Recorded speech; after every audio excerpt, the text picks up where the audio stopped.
All right, let's look now at system calls in xv6.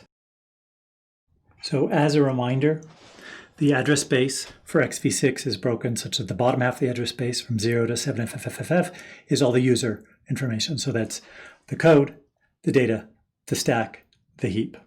Every user process has its own copy of this. And then the upper half is shared among all processes.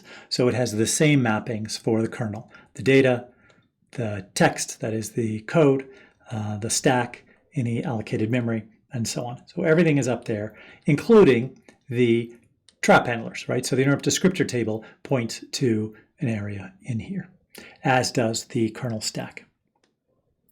So let's look at what happens, right? We're in shell.c and we write a $space. What happens? So we look at shell.c and it has a printf here, the prints $space. That calls into printf.c, which is a library routine, right? Printf is not a system call. That calls, if we look at the printf, it eventually calls putc.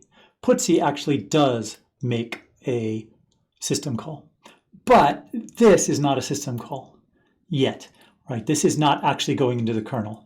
This is a little library routine down here written in assembly language, and what it does is moves a value into the EX register, and the value is whatever the system call number is for a write routine. Okay, so it moves that into EX and then generates an interrupt. Notice we use 40 here, so that's 40 hex, so that's 64. So 64 is the trap number that we're using for system calls. And then when it's done, it just returns. So tiny little piece of code, but we've got this for every one of these for every single system call. And in fact, instead of writing it by hand, this is actually just a an assembly language macro that is used. So you just have system call for write plus system call for all of the others. So let's look at a little more detail on what happens as we're making this call. So what happened is in the actual assembly code for the shell, you can see it moves this value here into EX. And again, that is specifies the write system call. And then we're going to make an interrupt of hex 40, which is 64. So that's going to be the system call interrupt. So we're going to use the same IDT entry for all system calls. And then we return, we'll go ahead and clean up the stack. So what happens when we're actually right at this interrupt? What do things look like? Well, we know EAX is 10, okay, because that's the 16 is the system call number for write. We see that the stack pointer points at 3C. All right, so let's look at this, what's on the stack. So we have, this is not really the address. This is really the stack pointer plus 4. All right, so if it's plus 4, because what happened? The putc routine called with the parameters of the address to write and the number of items to write. So really, file descriptor, address, and number to write. If we look at that address, we see that it is the $space. There's something else on the stack though here, and that's really the return address in putc. Because remember we did a call into here. So there's the returned instruction pointer that's still on the stack. So we've got that on the stack, and then the 2 and the 3 of 5C and the 1. So if we go into the kernel, we're going to actually have this extra return address on the stack. Well, for expediency, let's say, what happens is that the kernel actually skips over one 32-bit value on the stack, assuming basically that we're using C and we're using this assembly interface and that we've got this one extra instruction pointer on the stack. So it actually finds the first entry here at basically the stack pointer plus 4, stack pointer plus 8, and so on. And now let's look at what happens when we're actually in the kernel. So right after the interrupt, okay? So right after the interrupt, now the EX register still contains its value. The ESP register is now way up in kernel space, right? So this is the kernel stack. The instruction pointer as well is up there, and our code segment is a kernel code segment. If we look on the stack, what do we see?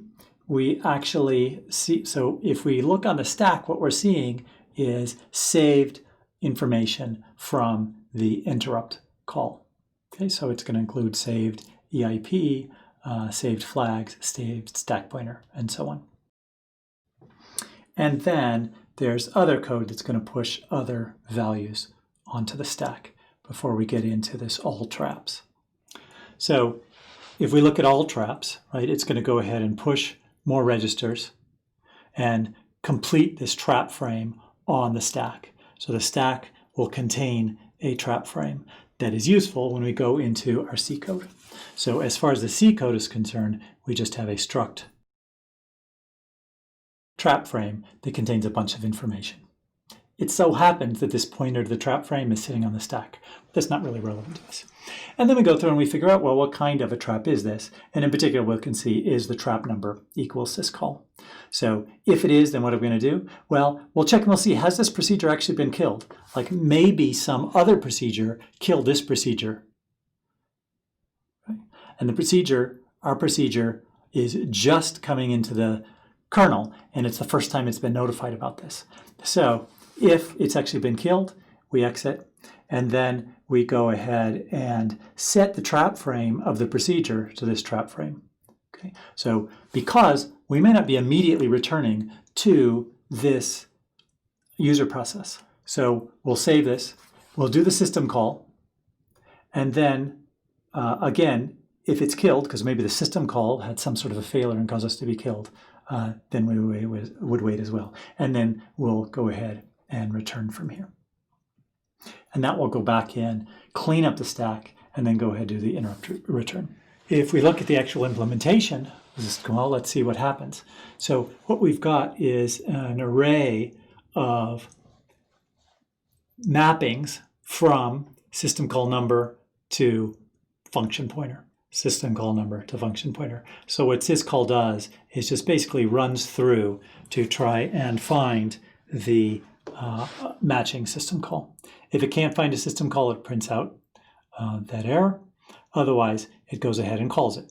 And in the case of write, this is the system write that is associated with the syswrite system call number. And so it goes through and does some writing code. That's how system calls are handled on xv6.